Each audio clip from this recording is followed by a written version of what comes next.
What's up, everybody? I'm back once again, and the Lightning take the dub again over the Nashville Predators. They take this one 5-2. I would say a much more dominating performance, which I think at times it was. The third period, man. I don't know what's up with the third period, but it's there's something going on with the third period. I'm not going to waste any time getting into this one. About 2 minutes into the first period, Nashville would take a holding penalty, and the Bolts would be going onto the power play once again.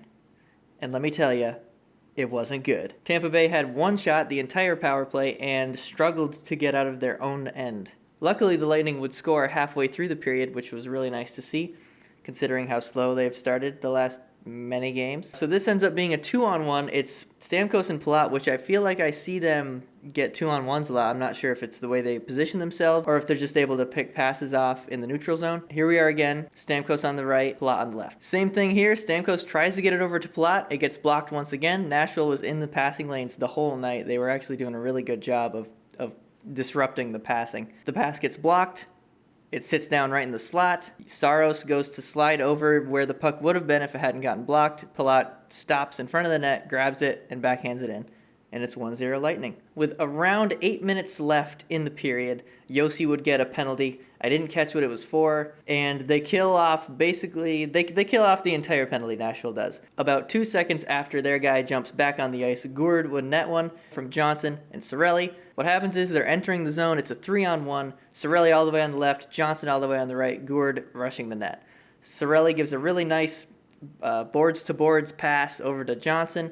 He collects it off of his skate. Gourde is in the crease, basically, his stick down, and Johnson throws it in there, and Gourde just gets his stick on it, and it's a goal, and it's 2-0 Lightning. At this point, Nashville started to push back a little bit.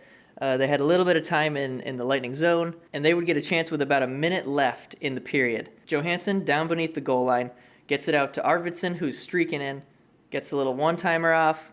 Vasi with a big save, big stop to keep the shutout alive. So yeah, there's about 5 seconds. There's about 5 seconds left. We're going to the period with a 2-0 lead. Go, go, go, go! Yes! With 0.4 seconds left, 0.4 of a second, Braden Point would net his third goal of the year from Sergachev and Joseph. Really nice play by Sergachev to get it up. What happens is Sergachev in the Lightning zone does a nice little flip up like the alley-oop from D2, Mighty Ducks 2, if you don't know what I mean. They would get a lucky bounce. The Nashville guy would go to grab it, and he missed it. It would end up being a 2-on-0, Point on the left, Joseph on the right. Point would carry the puck in, over to Joseph's one-time pass back to Point, who puts it in the empty net, and it's 3-0 Lightning going into the second. The second was pretty uneventful up until about 13 minutes left. Nick Cousins ends up tripping Victor Hedman and sends the Bolts to the power play. On the power play, Steven Stamkos ends up with the puck in the lower left corner of the Nashville end. He walks out to his spot, doesn't need to one-time this one, just turns and rips it right underneath Saros' glove, and that would make it 4-0 Lightning. And more significantly, that would be Stamkos' 301st power play point, making him the sole leader in Tampa Bay franchise history for power play points. So big congratulations to Stammer, my favorite player for a very long time, basically since Marty went to the Rangers. So we get towards the end of the second, and at this point, the Bolts did have to kill off a 5-on-3.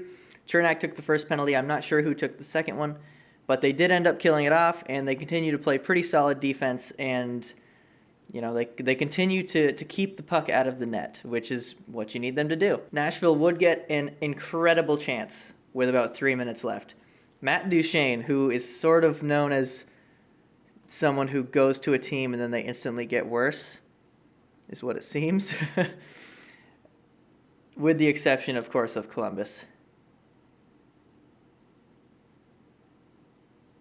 But what happens is he ends up in front of Vasi, all alone, ends up with the puck, and has a good second and a half to do whatever he wants.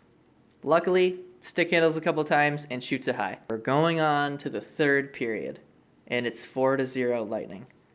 Does this feel familiar to anyone else? So about 3 minutes into the third, Nashville would score. This one would be Tolvanen, something like that, from Haula. Haula's down beneath the net, gets it out to Tolvanen, who Just one times it short side, and it just squirts through Vassie's arm. Not much you can do there. That makes it 4-1.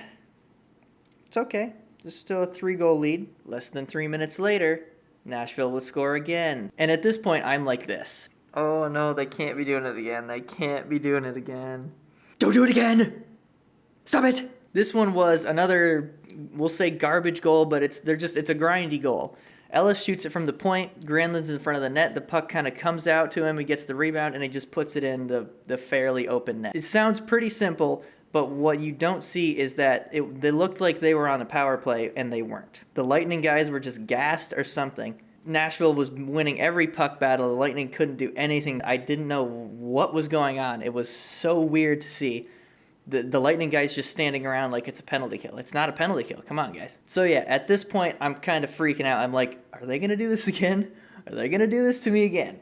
Are they going to give up a huge lead and make this a close game? Luckily, the Granlund goal seemed to start a fire under the cheeks because they then had some insane pressure, some of the best offensive zone time in the entire game. They spent about 2.5 minutes straight in the Preds' end, passing the puck around, taking shots, retrieving the puck again, passing it around some more, and taking more shots. It was some of the best offensive cycling and puck movement I've ever seen. It was really something impressive to watch. Unfortunately, they weren't able to net one, but they did tire Nashville out and killed a lot of time on the clock. I was very happy to see that, and I was like, okay, I think they might have this. There was about 6.5 minutes left after that whole thing. I was like, okay, they might be okay here. They might be able to do this. Then with about 2:40, the Predators pull their goalie. At this point, it's 4-2, so they got to pull him early to try and get the 2 goals. Just under 2 minutes left, and Coleman, with a great steal at the Lightning blue line, snags it, shoots it down the ice, and misses. And it's icing. Damn it! Just after that, Palat would get a chance just on the other side of the red line and misses. Damn it! But the Lightning would continue to play solid D, and with 10 seconds left, there would be a turnover. Gourde would snag it, get just on the other side of the Preds blue line, and would put it in, thank goodness, for his second goal of the game. And that would be the way it would end. So another Lightning win. You can't be too mad. They're now 5-1-1 on the season. Really might be the best record apart from the Capitals, although the Capitals just lost today. But overall, very happy with how the Lightning played, except for that third period. It seems like this was a problem in their big record-breaking season from a couple years ago. They would run the score up off the bat because they could just score at will, basically. And then they would kind of let off the gas pedal and kind of coast in for the rest of the game. Now, it seems like they're doing the same thing again where they kind of let off the gas in the third period. Like, oh, we got them, 4 goals. And then they let them slowly start to chip away and get more pressure. And it's a dangerous thing to do. Can't be doing that. You got to play the whole 60 minutes. The entire 60 minutes, you got to play it. Like I said, very happy with how they played and very excited to see the next game. The next 2 games are Detroit, and that is on Wednesday, Friday? Yeah, Wednesday, Friday. Looking forward to those games. Should be fun. And as you can see, I am wearing the same jersey as I did in the last video because I'm wearing this jersey until they lose. And then once they lose, I'll switch it up.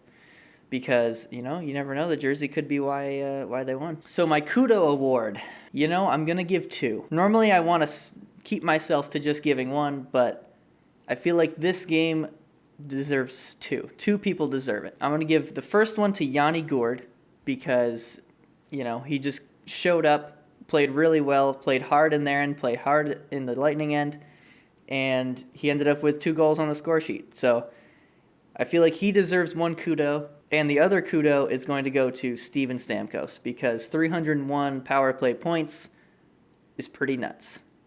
And he is now the franchise leader. I feel like that deserves a kudo. So, Gourde and Stammer, kudos to you, gentlemen. But that's going to do it for this one, guys.